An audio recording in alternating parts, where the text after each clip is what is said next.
कुंभकर्ण का युद्ध राम के हाथों पराजित होकर रावण अपने मन में बड़ा लज्जित हुआ। उसका अहंकार चुरचुर हो गया।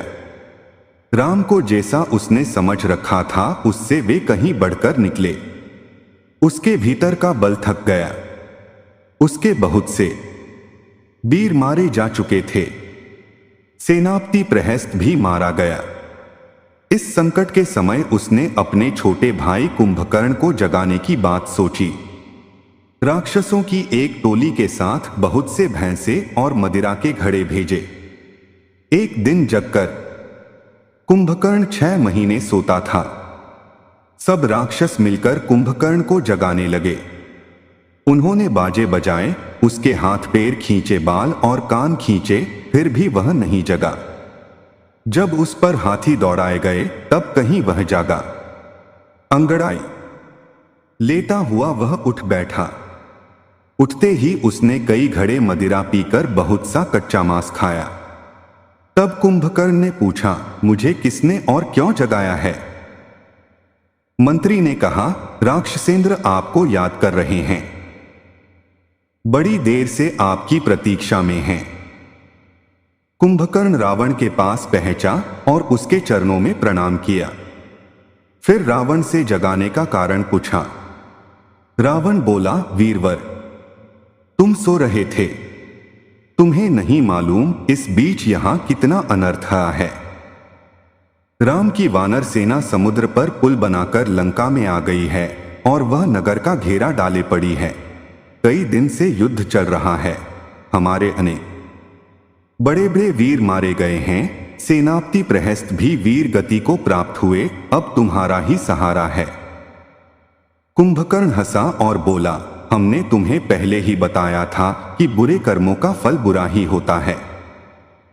तुमने हमारी बात पर कोई ध्यान ही नहीं दिया। मंदोदरी और विभीषण की सलाह को भी तुमने ठुकरा दिया। रावण कुछ रुष्ट सा होकर बोला, भाई, मैं तुम्हें उपदेश सुनाने के लिए नहीं जगाया। जो हुआ सो हुआ। मुझे तुम्हारे पुरुषार्थ की जरूरत है। तुम्हारे पुरुषार्थ से ही मेरा संकट दूर हो सकता है। कुंभकर्ण को रावण पर दया आई।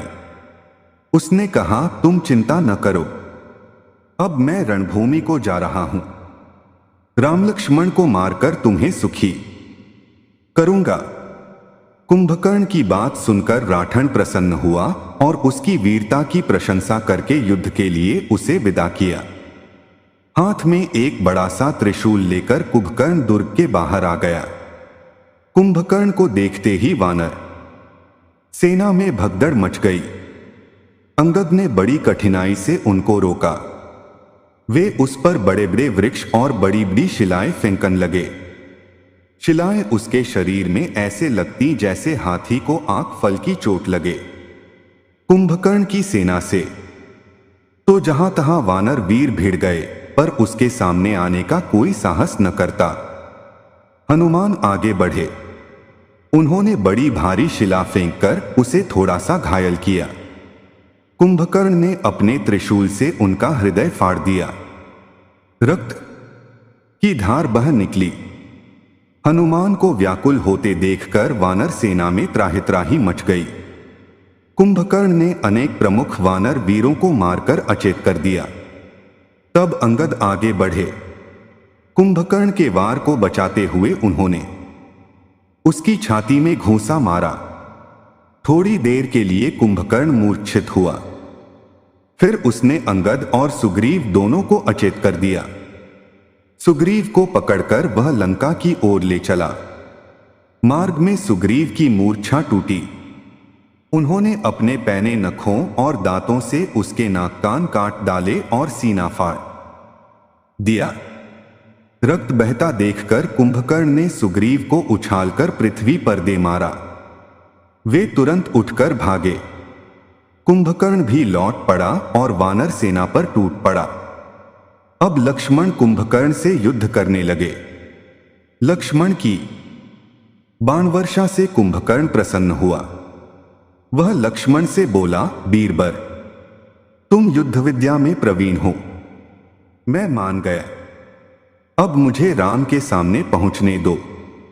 मैं अब उन्हीं को मारना चाहता हूं। लक्ष्मण ने संकेत से राम को दिखा दिया। राम तैयार खड़े थे। युद्ध छिड़ गया। दाहिने हाथ में कुंभकर्ण एक भारी मुग्दर लिए था।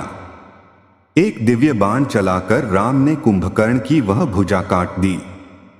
भुजा के नीचे कितने ही वानर दब गए। तब बाएं हाथ से वृक्ष उखाड़कर कुंभकर्ण राम की ओर दौड़ा। दूसरी भुजा भी राम ने काट डाली। तब वह मुंह फाड़कर राम की ओर दौड़ा।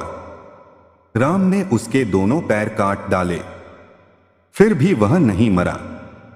तब श्री राम ने एक बाण से उसका सिर धड़ से अलग कर दिया। वानर सेना में श्री राम की जय जयकार होने लगी। बची खुची राक्षस सेना लंका की ओर भाग गई।